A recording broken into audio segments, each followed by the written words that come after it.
여러분 살다 보면 그럴 때 있잖아요. 요거 늘 같은 구성 같은 시간에는 좀 쎄한데 쎄한 그 느낌이 대부분 맞습니다. 왜 그럴까요? 우리가 비슷한 상황을 수없이 겪었지만 빅데이터를 종합해 볼 때 오늘의 공기와 온도와 언어에 담겨있는 그 미묘한 뉘앙스가 다르다는 걸 느끼거든요. 이게 바로 경험이 가지고 있는 힘입니다. 그런데 이런 경험들이 모이면 돈이 된다고 말씀하시는 분이 계세요. 뭐 꼰대라고 해도 어쩔 수 없습니다. 20대, 30대, 40대 과거의 경험들이 차곡차곡 쌓여서 오늘의 나를 만드는 거잖아요. 그리고 그게 현실에서 돈 벌고 우리가 생활을 영위하는 데 정말로 필살기가 된다. 이걸 책으로 만드셨거든요. 부를 만드는 경험의 힘? 최영일 시사평론가 오셨습니다. 안녕하세요. 안녕하세요. 자, 부를 만드는 경험의 힘. 제목이 엄청나요. 저는 영광스럽게도 네네. 친필 사인이 된 책을 받고 참 감명 깊게 읽었는데 네. 평론가님이 경험이라는 단어에 주목하신 이유가 있을 것 같아요. 있습니다. 네. 뭐 이 경험, 제가 제일 안타까웠던 건 뭐냐면 책을 쓰게 된 동기가 지난해 여름에 지금 우리는 인류 문명이 가장 고도화된 네. 시절에 살고 있잖아요. 그런데 사람들은 결핍돼 있고 궁핍하고 가난하고 이런 사람이 너무 많아요. 뭐 이제 이 지구촌 얘기가 아니라 우리 주변에 청년 세대들을 보면 너무 힘들게 살고 또 제 또래 중장년이 돼서 직장 쫓겨나서 창업이라도 해야 되겠다. 새로운 도전을 하는데 빈손이라고 다 생각을 하는 거예요. 그리고 우리가 과거에는 뭐 지식이나 정보가 부족했지만 지금은 이게 스마트폰 두드리면 막 정보는 쏟아져 나오는데 왜 이렇게 지식은 넘쳐나고 뭐 문명은 고도화됐다고 하는데 우리 개인들은 더 불행하게 느낄까? 이게 제 고민이었는데 나는 아무것도 안 가지고 있다고 생각을 하는 거예요. 우리 경제발전소를 제가 거의 매일 듣지만 정말요? 감사합니다. 엄청난 얘기들이 나오는데 돈이 돈을 벌잖아요. 그러니까 자산이 있으면 그것은 끊임없이 내가 자고 있을 때도 증식이 되지만 뭐 까먹을 때도 있습니다만. 근데 문제는 미천 자체가 없는 사람이 한국 사회에 너무 많다. 그래요. 그래서 나는 게임 유저라고 치면 인벤토리에 아이템이 하나도 없어. 네. 이렇게 느끼는 게 요즘 MZ세대의 아마 정서가 아닐까 싶은데 그렇죠. 그분들이 보시기에는 최영일 시사평론가는 TV에도 많이 나오시고 네네네. 전문가로서 본인의 커리어도 인정받고 저분은 실패는 안 해봤겠지. 그렇죠. 이렇게 생각하기 그렇죠. 쉽거든요. 최영일 선생님의 그 인생 여정에도 궁핍한 20, 30대가 있었어요. 20, 30대는 풍요로웠어요.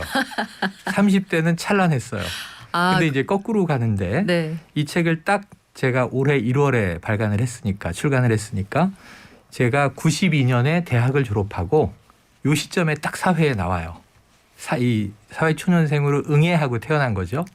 만 30년이 딱 됐는데 최근 10년은 평론가로서 오직 방송에만 전업. 그 전에 40대 한 10년은 신용 불량을 극복하느라고 한 8년을 허송세월. 진짜요? 네, 뭐 닥치는 대로 이제 푼돈이 되는 건 일을 했죠. 그 전에 그럼 찬란했던 30대는 뭐였냐? 32살에 벤처 CEO가 됐는데 창업을 해서 벤처 1세대. 벤처 1.5세대. 1.5세대. 네, 안철수형 1세대. 또 뭐 이민화 회장, 한글과 컴퓨터 이찬진. 저는 1.5세대는 누구랑 시작했냐 하면 당시 다음에 이재용 회장, 의장이죠. 네이버의 이제 이혜진 의장. 이런 분들하고 97년 창업 동기들이에요. 그렇군요. 97년이라 하면 대략 우리나라에 인터넷이라는 게 있대. 그러던 시절이잖아요. PC 통신에서 인터넷으로 막 넘어가던 시절에 인터넷 인프라를 구축해야 할 수많은 IT 기업이 필요했는데 그중에 중추적인 이제 역할을 하게 되는데 97년은 얼만큼 웃기는 해냐면요. 6월에 창업을 딱 했어요. 직원 40명이야. 32살인데 제 계좌에는 200만 원밖에 없어. 근데 딱 11월에 IMF가 터지잖아요. 그렇죠. 그래서 그냥 대기업도 쓸려가는데 스타트업들은 다 쓸려갔는데 그걸 버텨낸 기업이 DJ 정부로 바뀌고 미국의 나스닥 모델 국내에 들어와서 코스닥이 열리고 그러면서 컴텍통 신드롬이라고 컴퓨터 테크놀로지 통신이 들어가면 묻지마 투자가 막 들어오고 그때 이 포항제철의 시총을 새롬 데이터 기술이라는 아, 새롬 기술 갑자기 IR 슬픈 패드 그쵸 네. 슬픈 기억이 떠오르네요. 시총이 이제 그 굴뚝 기업을 이제 능가하는 일이 잠깐 벌어졌었죠. 네, 저도 어쩌지 못하고 새롬 기술과 그냥 같이 갔던 그 시절의 네, 기억이 네. 납니다. 그때 뭐 이 네. 벤처 열풍이었고 광풍이었지만 그 다음에 버블이 터지면서 또 엄청난 일이 벌어지죠. 그래서 저는 한 8년 CEO를 하면서 직원 100명, 한 뭐 매출 100억, 오. 그 프리코스타까지 가서 네. 11억 원의 이제 자본금이 주식으로 발행을 했는데 장외 시장에서 한 50배로 거래되던 시절이 있었어요. 야. 그러니까 마켓캡 시총은 한 500억 규모의 회사의 CEO를 30대에 하다가 네. 버블이 터질 때 이제 저희 업종이 이제 웹 에이전시라고 불렀는데 연쇄부도가 납니다. 웹 에이전시 요것도 네. 한때 굉장히 붐이 붐이었어요, 일었던 붐이었어요. 산업군인데요. 네. 근데 거기서 이제 자사의 어떤 서비스 모델을 개발해서 상장한 회사는 살아남았고 저희처럼 상장 직전에 용역 베이스로 매출을 내던 회사들은 출구를 못 찾고 이제 허물어지게 되는데 정말 좋은 회사들 한 5개가 1년 사이에 도미노로 무너지고 저희도 그 중에 하나였어요. 근데 흑자도산이었죠. 너무 그때 안타까웠어요. 그럴만 했던 것이 말씀하신 것처럼 97년 외환위기 당시에 저도 그때 대학생이었으니까 네네네. 생각해보면 뭐 쌍방울, 대우 이런 회사들이 줄줄이 무너지던 그런 맞아요. 시절이었으니까 맞아요. 이게 쓸려갔다라고 말씀을 하셨어요. 네. 근데 그러면 30대 초반에 누가 봐도 멋진 사업가가 됐다가 그랬죠. 그걸 한순간에 내려놓고 말씀하신 것처럼 네네. 신용불량자가 됐단 말이에요. 그렇죠. 이거를 어디서부터 어떻게 수습해야 될지 이게 너무 그렇죠. 그게 감당이 안 막막합니다. 되잖아요. 그러니까 이제 이 개인이 겪을 수 있는 제가 자랄 때는 중산층 가정에서 유복하게 자라고 네. 대학생활, 사회생활, 좀 공대를 나와서 엔지니어로 이제 사회 나왔다가 대학원에서 사회학으로 전과를 해서 국회 산하의 연구원에 잠깐 재직. 그랬다가 또 이게 이 최일도 목사님이 하는 달공동체라는 그 구제 네. NGO에 들어가서 노숙자 배식 봉사도 하고 또 도시 빈민 연구도 하고 그런데 후원금에서 이제 급여를 주셨어요. 간사죠. 네. 간사로 급여를 받았는데 20대 말 30대 청년이 그 100만 원 후원금을 받는 게 너무 죄송한 거예요. 그게 이제 추라이로 밥 몇십 인분 배식이 되는지 알고 있으니까. 그래서 내가 사지멀쩡한데 돈을 많이 벌어서 여기 기부를 왕창 하고 싶다. 그래서 원래 전 돈이나 사업에 관심이 없다가 그런 동기로 벤처를 창업했는데 IMF를 넘기고 잘 나갔던 거예요. 네. 한 방에 망하고 몇 억은 남겠지. 새로 시작해보자. 그런데 고지고대로 다 결산을 하고 나니까 세상에 남는 건 없어요. 망한 회사에. 마이너스 10억이 딱 찍히더라고요. 마이너스 10억. 그 수중에 있어도 시원치 않을 그렇죠. 판에 그렇죠. 마이너스 10억이란 10억으로 빚을 재기도 가지고. 힘든데. 근데 이게 기업 조직을 경영할 때는 큰 돈이 아니었는데 완전히 혈혈단신 개인으로 돌아와서 부채 10억이면 내가 몰에서 1년에 1억을 벌어도 10년 동안 한 푼도 못 쓰고 갚아야 이 터널을 빠져나가는 거구나. 생각만 해도 막막한데요. 가능할까? 근데 이제 집에는 차압딱지 막 붙는 네. 거죠. 그래서 애들 엄마와 애들을 이제 친정에 가 계셔라. 그래서 네. 그때 당시에 청년 최영일이 선택한 내 인생의 그 대반전의 계기는 어떻게 만드셨습니까? 그때는 이제 닥치는 대로 부딪히는 거였어요. 그래서 제가 야 이거 포장마차를 차려야 되나? 근데 계산이 안 떨어져. 공장에 취업을 해다 계산이 안 떨어져. 돈이 안 되잖아요. 그래서 우선 그때 좀 박사과정에 들어갔어요. 아니 10억의 빚을 지고 박사과정을 시작하셨다고요? 저희 회사의 자문 역할을 해주시던 교수님한테 네. 제가 왜 망했는지 좀 공부를 해야겠습니다. 실패의 원인을 찾아야겠다. 그래서 2003년에 망했는데 제 전화번호와 지금도 이메일 뒷번호가 2013이에요. 10년 동안은 사업 안 한다. 야. 2003년에 망했는데 2013년 이후는 난 일 안 한다. 사업 안 한다. 그 사이에는.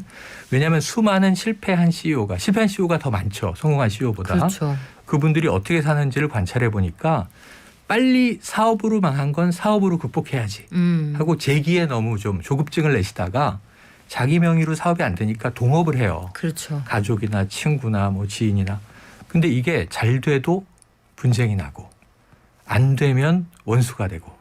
그러네요. 잘 네. 되면 지분 싸움이 날 거고 그렇죠. 안 되면 다 같이 더 힘들어질 테니까 실연의 상처는 새로운 사랑으로 있고 네, 뭐 이런 게 사실 그 하림 씨의 노래나 나오는 얘기고. 실제로 잘 안 되죠. 네, 사랑은 뭐 어떻게 해보면 또 그런 좋은 기회가 있을 수 있지만 사업은 정말 위험하다. 그래서 10년 사업 안 하고 자기 투자만 한다. 자, 박사 공부. 네.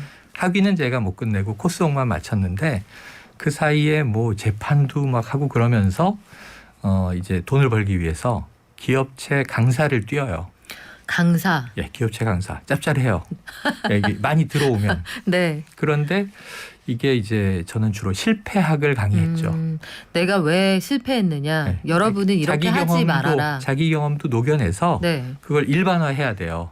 왜냐하면 이제 그 각 조직, 회사, 개인 상황이 또 맞춰줘야 되니까 일종의 이제 기업 교육 컨설팅이죠. 최적화를 해서 네. 그러면 그때부터 본인이 실패했다는 그 경험을 상품화하신 건데 그렇죠. 제가 책에서 이런 단어를 봤어요. 경력자와 비경력자, 경험자와 비경험자는 동화 반복이 아니다. 이거는 다른 개념이다라고 강조를 하셨더라고요. 네네. 그게 중요한 거예요. 네. 지금 젊은이들이 가장 막막한 게 신입은 안 뽑아. 경력만 뽑아.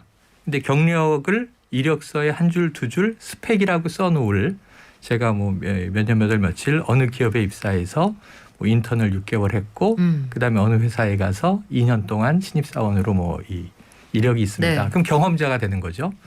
근데 경력자는 보통 2, 3년 이상의 동종업계에 종사했느냐를 보는데 그 이력서에 쓸 게 없으면 나는 그 신입이잖아요. 심지어 방송사에서 아나운서로 네. A사에서 3년 일하다가 좀 더 큰 방송사로 갈 땐 경력 인정 못 받아요. 신입으로 가요. 그래서 저는 경력은 행정적인 표현인데 이력서에 써넣을 게 있느냐 없느냐. 근데 영어로 경력이 경력자 그럼 experienced. 근데 이걸 우리말로 다시 번역해 보니까 경험자. 너 경험해 봤어?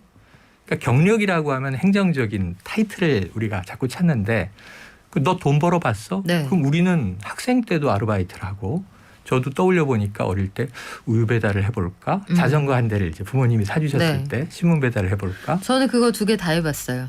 네. 우리 박연미 진행자께서 경험의 힘을 쓰셨다면 제 책보다 한 세 배쯤 두꺼워졌을 거예요. 아, 그렇죠. 네, 맞아요. 연차는 저보다 젊으심에도 불구하고 그래서 제 얘기가 그 제안이에요.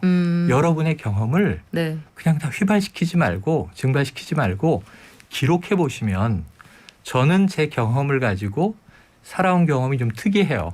12가지의 직업, 네. 20개의 명함. 그러니까요. 그리고 최근에는 평론가로 풀릴 줄은 생각도 못했지만 10년간 평론을 열심히 할 기회가 주어지면서 제가 최고의 평론가라고는 얘기 못하는데 최다 출연 평론가는 확실해요. 아, 그거는 제가 네. 보장합니다. 새벽부터 밤까지 오토바이를 타고 달리면서 아니, 그래서 네. 그 수많은 경험을 경험자는 경력자하고 다르지만 그 대부분의 회사에서는 경력 사원 이런 네. 방식으로 모집을 그게 한단 이제 말이에요. 우리 대학도 마찬가지고 스펙으로 뽑으니까 모집 공고에도 보면 단 한 번도 경험 사원이라고 쓰지 않는단 알아요. 말이에요. 맞아요. 근데 회사 입장에서는 이럴 수 있지 않아요?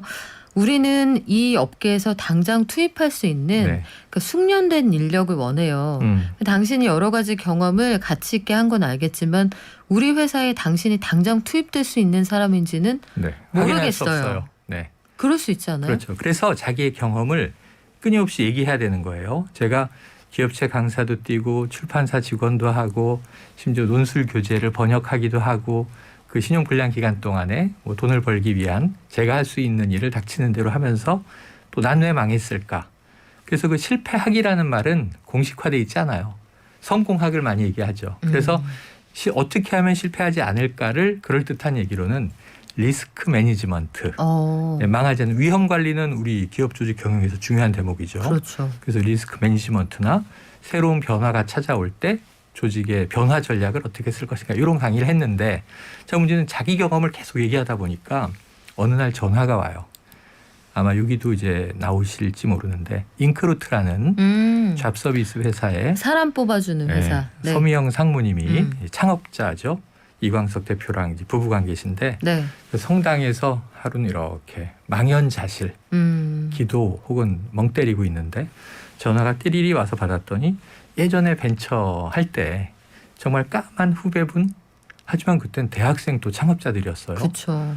서상무님 이렇게 오랜만에 웬일이세요? 그랬더니 밥 한번 먹을까요? 그래서 오랜만에 식사 제안이네. 그랬는데 만나보니까 이제 저희 회사에 와서 좀 도움을 달라. 그래서 당신 상장사였어요. 네. 상장사 임원으로 이제 제가 초빙이 된 거예요. 그러니까 실패해서 어떤 일이든 주어지는 걸 해야겠다라고 네. 결심을 했던 실패한 CEO 최영일에게 연락이 왔죠. 당신의 실패를 우리가 러브콜을 살게요. 네네. 그래서 제가 너무 궁금해서 네. 신불 4년 차에 이 벤처 기업 신불 바닥에서는 4년 차. 사라진 예. 사람인데 그 슬픈 얘기를. 예, 어떻게 네. 또 잊지 않고 연락이 와서 밥 한 끼를 나눈 것도 고마운데 저희 회사에 와서 일을 좀 도와주시죠. 그래서 저를 이렇게 픽업하시는 이유가 뭡니까? 그랬더니 우리가 안 해본 걸 해보셨잖아요. 그게 뭐죠? 그랬더니 실패요. 와. 그래서 이게 정말 훌륭한 경영자다. 네. 리스크를 매니지먼트 할 수 있는 실패 경험이 많은 사람들을 모으는 것도 때로는 힘이 돼요.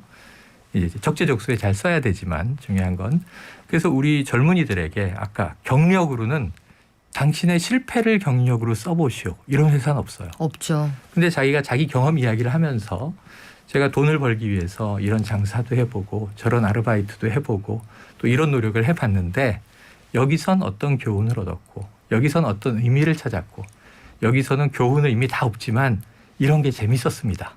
라고 하는 스토리텔링을 잘하면 사실은 저는 사람을 많이 뽑아본 위치에 있었던 네. 사람이에요.